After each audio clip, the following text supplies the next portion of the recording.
Bonjour, dans cette vidéo, nous allons détailler la résolution des blocages, la fatigue, les fautes et la prison. Un blocage s'effectue sur une case directement adjacente. Lorsqu'une joueuse initie un blocage, c'est toujours la joueuse du dessus qui est ciblée. Seule exception, si une adversaire est sous l'une de vos coéquipières, vous pouvez la cibler. En cas de réussite, votre joueuse prend sa place.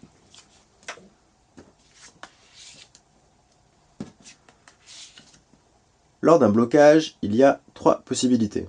Le blocage de la joueuse active est strictement supérieur à la résistance de la cible. Donc 3 et 2 ça fait 5 contre 1.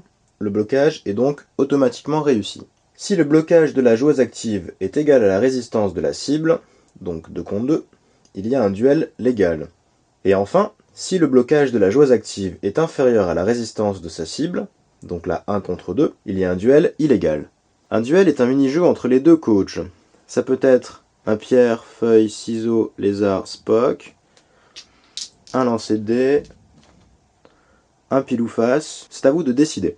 Si le coach de la joueuse active gagne le duel, le blocage est réussi. Si c'est le coach de la cible qui gagne le duel, rien ne se passe. Un duel illégal se déroule comme un duel légal.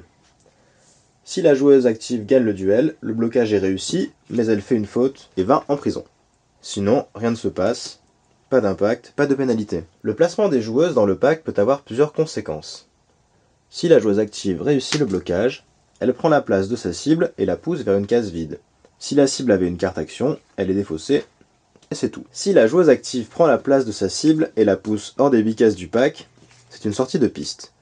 La cible est fatiguée et elle est replacée à l'arrière du pack. Si la joueuse active prend la place de sa cible et la pousse sur une case occupée par une autre joueuse, c'est un blocage positionnel. Donc la cible est passée sous la joueuse. Si c'est une adversaire, elle est coincée et elle ne pourra plus être activée tant qu'elle n'aura pas été libérée ou que cette joueuse se sera déplacée. Si c'est une coéquipière, elle pourra être réactivée dès le prochain tour.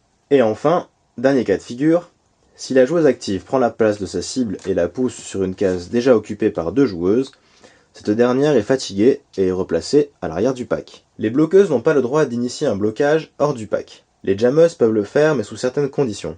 Si une bloqueuse initie un blocage à l'arrière du pack, il est automatiquement raté et elle fait une faute. Si la joueuse n'a aucune cible, rien ne se passe et la carte est défaussée. Une jammeuse peut initier un blocage sur la jammeuse adverse hors du pack.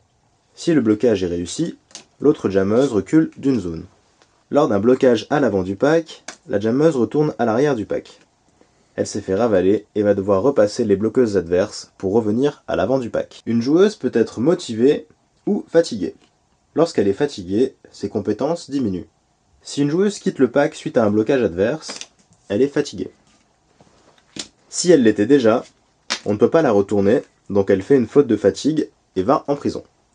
Lorsqu'une joueuse fait une faute, elle est placée en phase du 1 ici. Déjà, les joueuses en prison ne sont plus fatiguées. Lors de la phase 4, donc après avoir programmé et résolu les actions puis récupéré des cartes en main, toutes les joueuses en prison avancent d'une place. Lorsqu'une joueuse quitte la prison lors d'un jam, elle est replacée à l'arrière du pack. Si elle sort après la fin du jam, elle retourne alors sur le banc avec les autres joueuses. La prison ne peut accueillir que 2 bloqueuses de chaque équipe. Lorsqu'une troisième bloqueuse fait une faute, sa coéquipière la plus proche de la sortie quitte la prison et est replacée à l'arrière du pack. Il ne peut y avoir qu'une seule jammeuse en prison. Quand la deuxième jammeuse fait une faute, placez-la en face du numéro noir correspondant au numéro rouge de la première jammeuse. Donc là, première jammeuse est en face du 3 rouge, du coup, je vais placer la deuxième jammeuse en face du 3 noir. La première jammeuse quitte ensuite la prison et est replacée à l'arrière du pack. Cela permet que les deux jammeuses passent le même temps en prison. Si une joueuse est encore en prison à la fin du jam, elle doit être prise en compte par le coach lors du choix de ses joueuses. Donc là, je ne prendrai que 3 bloqueuses et une jammeuse puisque la quatrième bloqueuse est encore en prison. Dans la prochaine vidéo, nous détaillerons la gestion des no-packs, le jeu en temps réel et le comptage des points. A bientôt!